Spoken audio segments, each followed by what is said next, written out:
Bienvenue à toutes et à tous, bienvenue sur On se fait une toile, je suis heureux de vous retrouver. Vous savez, on va aborder encore une fois un film classique, un film qui a marqué notre enfance ou tout simplement enrichi notre culture cinématographique. Aujourd'hui, on va aller sur un territoire connu avec un western. Les Indiens sont souvent mentionnés, mais on ne les voit pas si souvent que ça. Tout de suite après le générique, nous allons parler de L'Homme de la Plaine.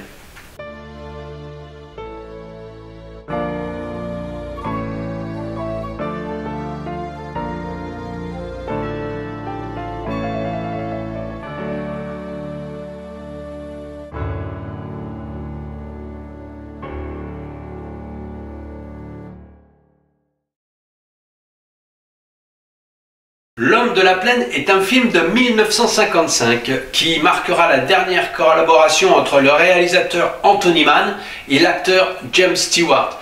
À ses côtés, on retrouve Arthur Kennedy, Donald Cripps, Cathy O'Donnell et Aline McMahon.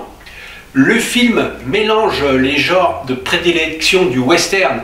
On y parle de propriétaires de bétail, d'indiens, de vengeance, de grands espaces.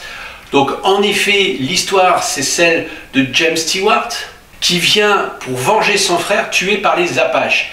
Mais en fait, il n'en veut pas aux Apaches, il en veut aux hommes qui leur ont vendu les carabines à répétition. Ceci va le conduire à entrer en conflit avec un riche propriétaire terrien, avec son fils faible et arrogant et le fils adoptif qui lui dirige le ranch.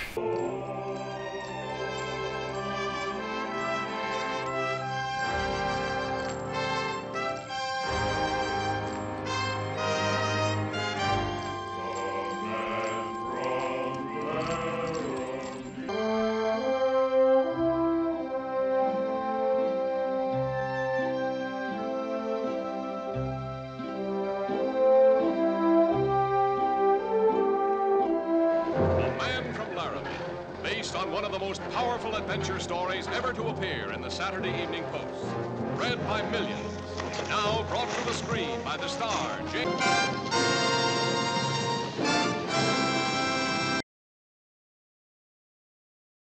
Le film est noté 3,8 sur 5 sur le site Allociné par les spectateurs.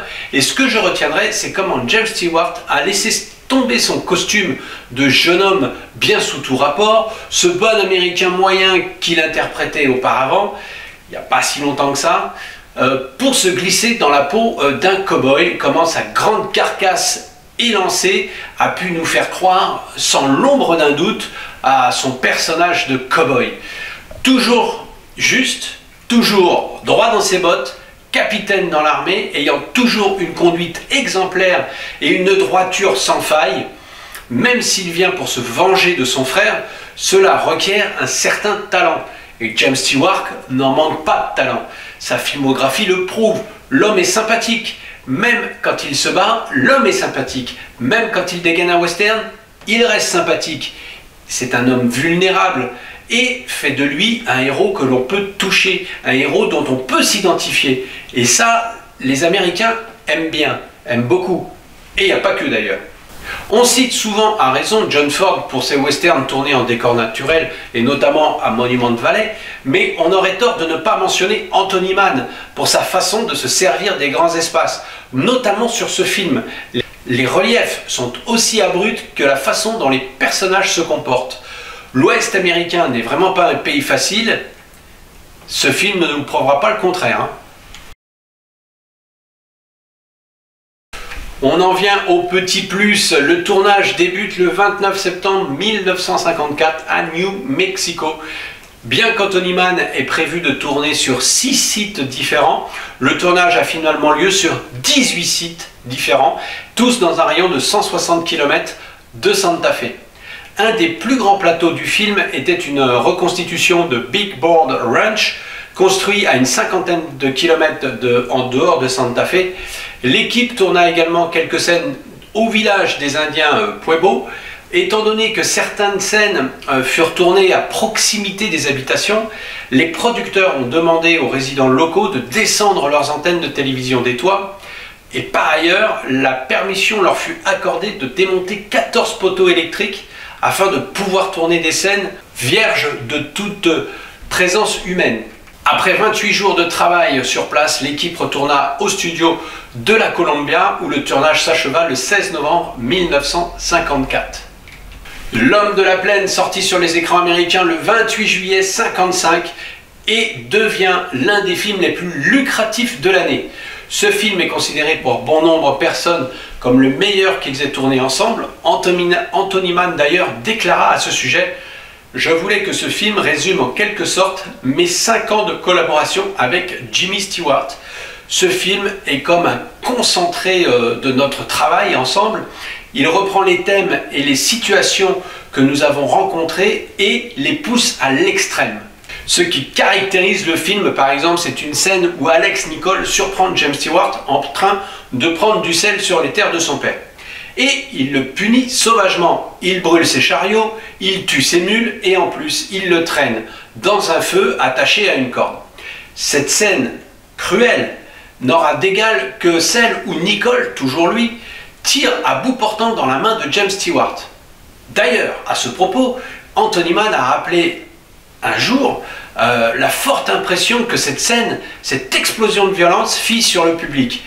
Et il nous dit d'ailleurs: on voit la main de James Stewart, le pistolet s'approche de la main, le doigt se presse sur la détente et exactement au moment du coup de feu, la caméra remonte tout à coup et va cadrer James Stewart qui fait lui une grimace de douleur en gros plan. Tout le monde a dit avoir vu le projectile frapper la main de l'acteur.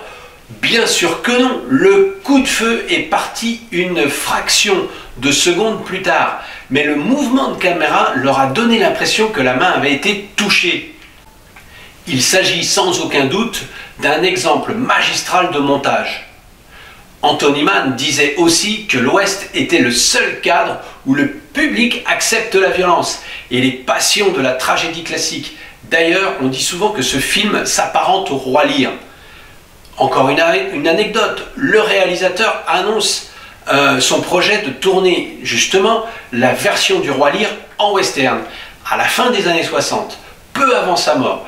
Mais il avait choisi John Wayne pour le rôle principal en justifiant son choix de cette manière. John Wayne sait interpréter les silences de façon splendide. Puis il avait ajouté, bien sûr, pour les dialogues, c'est une autre paire de manches. Assez drôle, non? Lors d'une autre scène, on sait que James Stewart a fait beaucoup de cascades lui-même dans ce film, il voulait les faire, et donc au moment de la bagarre, au moment du combat en ville, juste avant que le personnage de James Stewart n'envoie son adversaire dans l'abreuvoir, on voit à un moment qu'il a un pantalon déchiré. Naturellement, la déchirure a été réparée pour le reste du film, mais cette scène n'a pas été coupée. À l'époque, il faut savoir que les pellicules étaient chères, alors on l'a laissée. Alors pour conclure, cette décennie des années 50 est riche pour les westerns et les westerns de qualité. Voilà une démonstration de virtuosité cinématographique.